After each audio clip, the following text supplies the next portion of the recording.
Hi, welcome back to On the Volley. The lighting's not brilliant. You'll have to excuse me. I'm at home and I really don't have great lighting in my apartment. You know, it's okay for me, but not, I suppose, okay for doing videos. But hey, it is what it is. Okay, I should have done it earlier, but to be totally honest, I've been sleeping.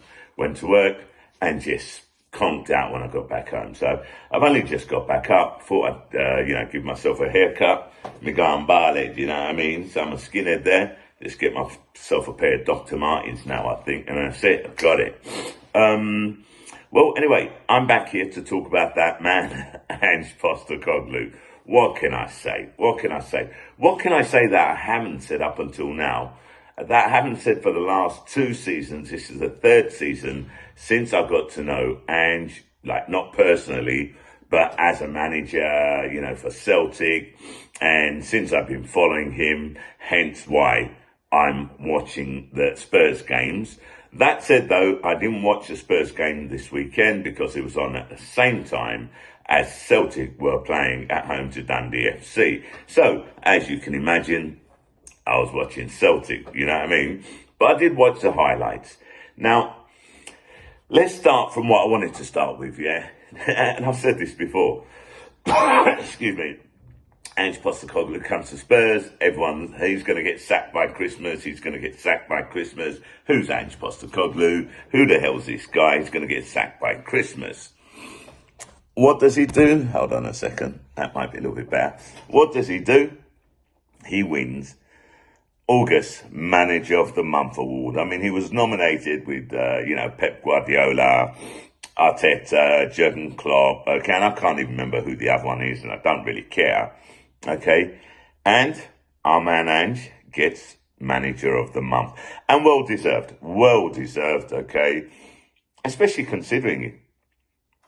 Wasn't he supposed to be getting sacked by Christmas? That said, their game against Sheffield United, like I said, I wasn't watching the game, and I saw that they were 1-0 down. I had a quick look on the computer, 80th minute, or just before the 80th minute, he still hadn't made any subs, and that's not like Ange. Ange normally makes his substitutions, on the 60th minute, 63rd, 65th minute, generally the 60th minute. At least that's what he used to do at Celtic, yeah?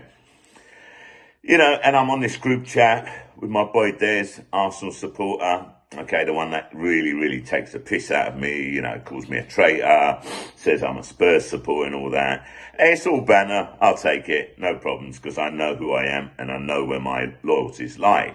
And that is Celtic and Arsenal. So I've got no problems with that. But anyway, 80th minute. They're losing 1-0. He sends me a text. Oh, what's up with Big Ange? Ha, ha, ha. I sent him a text back, yeah? And I'm going to put it up in a second. I sent him a text back saying, Spurs will score 1 or 2 goals in the last 5 to 10 minutes. What does he do? He answers me with a laughing emoji. Like, yeah, right sort of thing, yeah? Now, I'll be honest with you. I did say that is if he's got them playing and he has them, okay, if they've got the Celtic mentality of we never stop,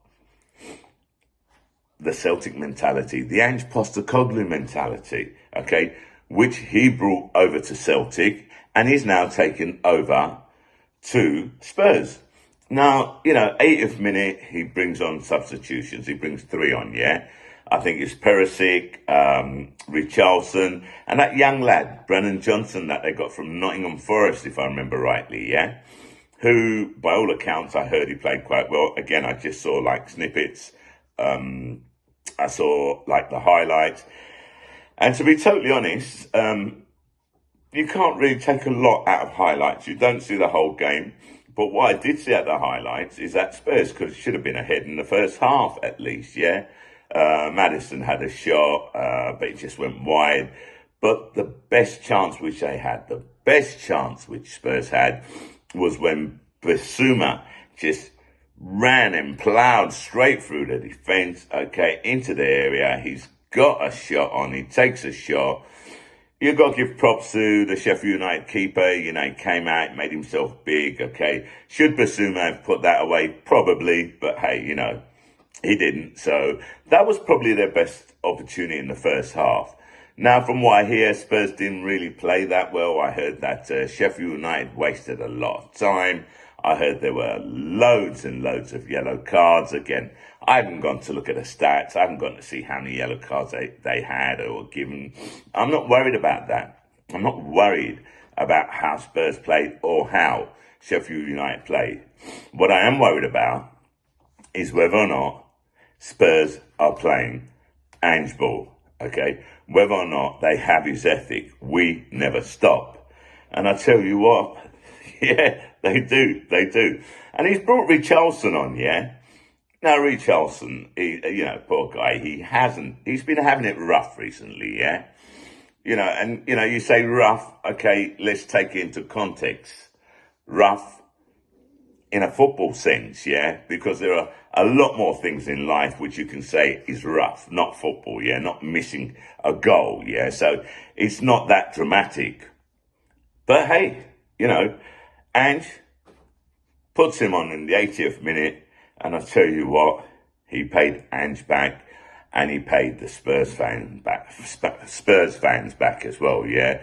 Because I tell you what, okay, he equalised on the 98th minute, powerful header directed into the back of the net, and it didn't stop there. His assist, okay, for Kulusevski, I hope I pronounced that right, okay, and that which was on the 100th minute. Let's not forget there was 12 minutes of time added on, yeah? And bam, 2-1 to Spurs. And they go out winners. Now, my mate couldn't believe it. My mate Simon, who's on the group chat, he's a Spurs supporter. I asked him if he was watching the game. He said no, and this is when they were 1-0 down. And he goes, oh, we've got you lot next week. We may as well pass you the 3 points. Yeah, let's get on to that. So far, they're second in the league. Second in the league, yeah. They've lost Harry Kane, and I'm not going to rehash what I said and what everyone said, okay, but I do have to underline the fact, okay, everyone had written them off, okay, and to be totally honest, if Ange Postecoglu wasn't their manager, I would have written them off as well, yeah, because Ange plays football in such a way that you don't have to rely on one player to score a goal. Whereas before, okay, seasons past, it seemed as if Harry Kane, everyone was relying on him. The ball had to go to him. He was their main goal scorer. Rightly so, he's an attacker, he's a great player, so on and so forth. But like I said before, it just seemed that the whole game was just based around Harry Kane. He's not there. Spurs have scored 13 goals now. In 4 games, 13 goals, 8 different goal scorers. 8 different goal scorers, yeah? And don't forget, one of those goal scorers was Son, where he's got a hat-trick, for crying out loud, yeah? So, it's being distributed around, okay? Everyone is playing their part, and that is all down to Ange Ball, because the same thing happened when he was at Celtic. You see goals from all different parts of the pitch, okay, from all different players. That's Ange Ball for you. And Spurs are making the most of it. What I will say to all the Spurs fans, though, yeah, make the most of it while he's there, because Ange has a habit of sticking with a club for 2 or 3 seasons, okay? He wins a few trophies, and then he goes on to another bigger challenge. And that boy will definitely be at one of the major big clubs, okay? And when I say big clubs, I'm talking like the Real Madrids, the Barcelonas, the Manchester Cities, to be totally honest. And everyone is saying, because of the links with the City group, that Ange is being groomed to take over Pep Guardiola one day at Man City. Then the other rumour is, okay, Ange is a lifelong Liverpool fan, so that would be his dream position. I don't know. Do you know what I mean? So that's what I've heard. I haven't spoken to Ange. I haven't asked him personally, are you a lifelong Liverpool fan? You know, is it your dream to manage Liverpool? I don't think I'll ever be in a situation to ask him that question anyway. But Ange has always said he loves a challenge. He loves to go to clubs where he has a rebuilding to do. That is what his, what's the word for it? Hobby. You can call it a hobby if you like, okay? That's where his challenge is. That's what he likes. He likes to keep on challenging himself, you know?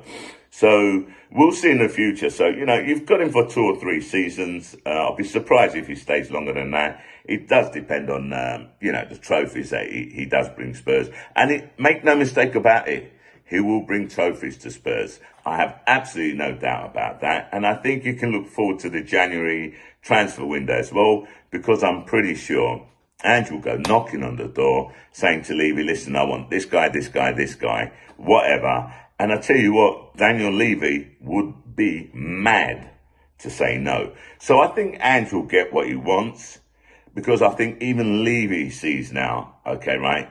He has no more pressure off the fan base. Because let's be honest, the fan base don't like him, okay? He's bought himself some breathing space. He's brought himself some time. And that is all thanks to him bringing Ange Postecoglu in. Let's not forget, Ange wasn't their first choice, yeah? It was probably their 3rd or 4th choice. But Ange is used to that as well, yeah? Because even at Celtic, he wasn't their first choice. It was Eddie Howe, you know? But luckily, Eddie Howe decided to pull out last minute, and we went for Ange. So I'm you know, we're still living in the glory of Ange days, yeah? Anyway, on to next week, like I was going to say, next weekend. Oh, Arsenal versus Spurs. Or is it Spurs versus Arsenal? You know what? I don't even know who's playing at home. I haven't looked at it. I know we're playing each other. And that is definitely going to be a challenge for Spurs. And it's going to be a challenge for Ange Postecoglu as well. Now, I saw the Arsenal game against Everton. To be totally honest, I don't think we were all that. You know, we're playing a team like Everton who are struggling, and we win 1-0. You know, it's just like, if we play like that, do I think we'll get a result against Ange Ball? No, I don't think so. If we played like we played last weekend, okay, then yes. So it depends on the team that turns up for Arsenal. But whatever team turns up for Arsenal, okay, it's going to be very, very interesting. You want my prediction? Arsenal are going to win. Okay, that is just my prediction. And I honestly believe that. I think, you know, Ange's team, although they're playing really good football, although they've basically taken on board Ange's philosophy, especially the we never stop ethic. I think it's going to be a good game. I think it's going to be a tight game, to be totally honest. I'll be surprised if there are loads of goals. I don't think that will be the case. I think it's going to be quite tight. It's a very important game for both sets of fans, to be totally honest, and both sets of managers. So, and then after that, Ange has to take on his boyhood love of a club, if you like, Liverpool, if they are his boyhood club, obviously, yeah? Like I said, that's what I heard. So, Spurs and Ange have a testing 2 weeks. And I'm very, very curious to see how they get on. I'll be honest with you, I want Spurs to lose against Arsenal. That goes without saying. But I won't be disappointed if they beat Liverpool, let's be honest, you know. So they're joint second in the league at the moment with Liverpool, if I'm not mistaken. You know, take my hat off to him up until now. And like I've said before, he is going to hit some bumps, okay? They are going to drop points. They are going to lose some games. There's no way that I can see Ange and Spurs keeping this up all season without dropping points and losing games. It's going to happen. It nearly happened against Sheffield United. And I'll be honest with you, yeah? If they had lost 1-0, my title would have been completely different. It would have been, welcome to the English Premier League. That would have been my title. Because, you know, they got some teams in here, you know, Brighton, okay, excuse me, Manchester United. I think when Spurs play them, they'll walk over them. But it'll be very interesting to see Spurs against Man City as well. So anyway, let's just look forward to the next 2 weeks, yeah? Arsenal next week, Liverpool after them. Spurs are lucky. If you want to see it, look at it that way. They don't have any European football, so they can concentrate on the league. And when the FA Cup starts, they can concentrate on the FA Cup. And I'll tell you what, I'm going to put a tenner on Spurs winning the FA Cup, because I can see Ange throwing everything behind that and making that a priority. I could be wrong, but I don't think so. Anyway, time will tell and we shall see. Well, again, nothing else to say except for congratulations, Ange, on winning Manager of the Month. Okay, well deserved. Probably not going to be the last one. Okay, if I know the guy, he's going to win another couple, I reckon, during the season. We shall see. Anyway, I think that's it from me. Just wanted to say one other thing. The last video I did on Ange, yeah, was when they played Burnley. And for some reason or another, don't ask me why, I haven't got a bloody clue. I'd watched the game, I saw the result. Spurs had won 3-2. I watched the game. But when I did my video, I think I did it like a couple of days after, for some unknown reason in my head, I had 3-1. Don't ask me why, don't ask me how, okay? And I actually came out on video and I said the Spurs won 3-1, okay? I must have said it about 3 times and it just didn't click. Now, it's ridiculous. I mean, I don't think I'm suffering from Alzheimer's, okay? I haven't got to that stage, thank God. Keep my fingers crossed, it never happens, yeah? How the hell I could screw up like that, I don't know. Maybe I'm just getting old, I don't know. Maybe I'd had a little bit too much to drink the night before. Who the hell knows, okay? Like I said, I'd seen the game, I knew the score, but I still fucked up. Hey, but that's me. It's going to happen once in a while. I'm used to it. My viewers, my followers are used to my cock-ups every now and then. And that's probably because we don't have the time to really sit down, rewatch the videos, fact check everything. I just send it off to Keeper. Keeper has 300 million things to do. He doesn't fact check it. He just trusts that I've done it. Downloads, uploads, and it's out there. So could I have taken it down, re-edited it? Yeah, I suppose I could have done. Couldn't be asked, to be totally honest. I think anyone that watches me, they know, okay, I've watched the game, because if I haven't watched the game, I'll come out and say I didn't see the game. I've watched the highlights, and obviously I know the score, but it's just a blank in my head at that moment. Anyway, that's it from me, yeah. Michelle, I'm out.